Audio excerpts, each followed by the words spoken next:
Can you break down this road trip for me? Like, boss, like you got tough, but what are you looking for from the team? Well, we're going out to compete. You know, we're in it to win and going out to compete. Continue to get better in a lot of different areas. Continue to handle the pick and roll situations better. Offensively, continue to move the basketball, share the ball, screen, spacing. All those things we're always, Zig, trying to get better at, and this road trip is no different. Again, Boston's playing at they're a tough team for us just because of their speed and quickness. Houston's a one-on-one team that's very difficult for us. They're a high-powered scoring team. So this is a road trip that will test our defensive growth. Are you anticipating to have all bodies on deck for this road trip? We anticipate having all bodies on deck. And, again, we reserve the right to rest guys, and we'll see who those guys are as we go along. You're not a high assist team, but in terms of passes per game, you guys have gone from 24th last year to 14th this year. Are you happy with how you've seen the ball movement progress throughout the year? Yes, Josh, we are, and we will never be a high assist team just because of our DNA of our star players. They are rhythm players with the dribble, off the bounce. So they're not the kind of guys going to catch and shoot. So it takes down the assist. Now, if we had some of the other scorers tables in the league a long time ago, that where you can give assists after about 3 or 4 dribbles. But no, we'll never be a high assist team because of that, and that doesn't bother me. What you just said as far as passes, the amount of passes after, with the ball movement is more important, and we stress that. We're doing a better job of that, of moving the basketball. But again, we'll never be a top 5 assist team. If you look at the top 10 in either of those categories, passes per game or assists, I mean, each year you'll see some good teams, some great teams, some bad teams. How much of a correlation is there between ball movement and winning? Is it necessarily? You got to have ball movement, but exactly scoring off the pass is different because some teams have excellent one-on-one players, and you're going to take a couple of dribbles to get to the rim. So, the ball movement is far more important to me. Getting the ball from the weak side, strong side to the weak side is far more important, and we're doing a much better job of that. DeMar's doing a better job of, once he takes a couple dribbles, kicking it out of a double team.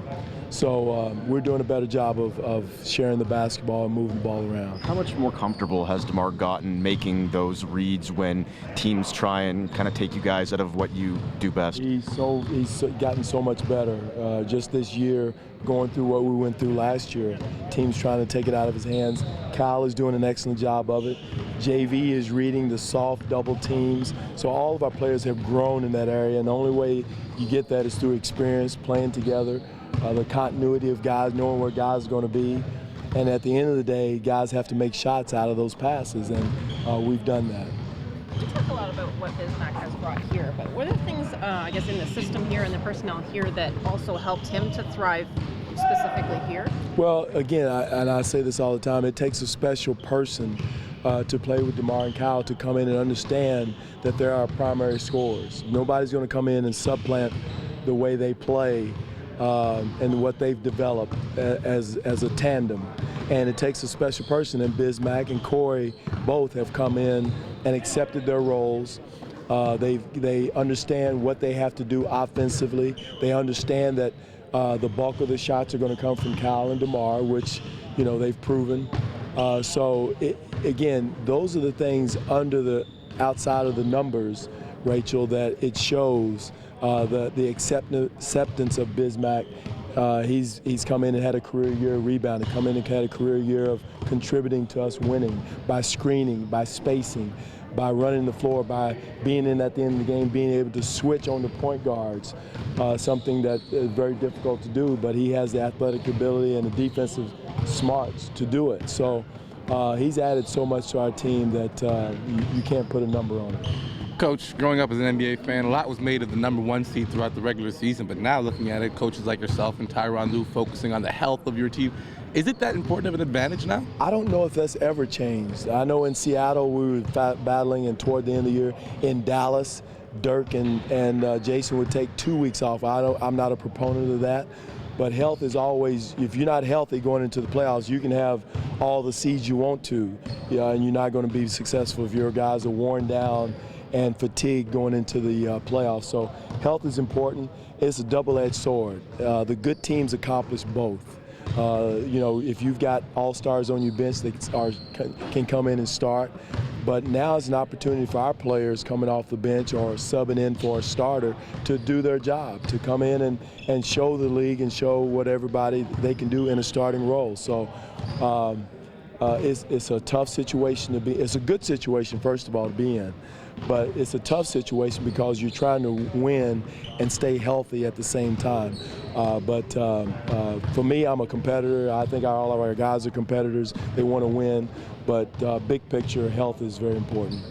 Does becoming a 50-win team matter to you? And I know you look at big picture, but is there significance to that? Right now, I'm thinking, we're 48. I'm thinking 49. That's what I'm thinking right now, is let's get to 49. Then if you do all those things, everything else will take care of itself. Do what's in front of you, whether it's the possession, the quarter, whatever it is, let's do that. Again, to think of a number of how many we got to win or going to win, that's irrelevant. I think, next play, next possession will take care of everything. Focusing on win for. Boston's won a couple now. What do you see in their game? Well, they haven't changed. They played Philadelphia. They played Orlando last night, and so they're doing the same thing. They're a hard-playing team, hard-charging team. Zick, a team that's very difficult for us to play against. Our guys met their challenge the other night. And we got to do the same there in Boston. They're going to come out and try to jump on us from the jump ball. So if our backs are not bowed and ready to go to work and get it for a street fight, we might as well stay on the bus. But I think our guys are ready for it. They know what to expect. We've talked about it, and it's going to be an all-out war come tomorrow night. Are they different without Crowder in there, you think, Dwane? Well, we all are different without one of your top players, but it doesn't change their playing personality offensively or defensively. They're still going to try to do the same thing. But, they're a man down, but it doesn't matter. They still have some very capable players on their team competing and playing, and Isaiah Thomas is still there. So we can't go in and worry about who's not there, who's playing, not playing, as they can't with us. They're going to do the same thing no matter who's playing. So we've got to go in and work on and do what we have to do on both ends of the floor. Any thoughts on Rob Ford's passing? Any thoughts on Rob Ford's passing? It's always sad when you lose someone in that position who's done a lot for kids in his life. And I think it's so important to remember the good that people do for other people, and I think he did. He did a lot of good for a lot of kids, getting them started in sports. And so we can never forget that, and that's something that he will be remembered for, I know, and should be in our city. Did you get a chance to meet him before the controversy? Briefly, when they brought the All-Star game here, and I know he's a big sports fan, and I appreciate that he was behind us. But again, he did more than just what he did in politics and what he did for the inner city kids and getting them started in football. He and his family should be thanked for that.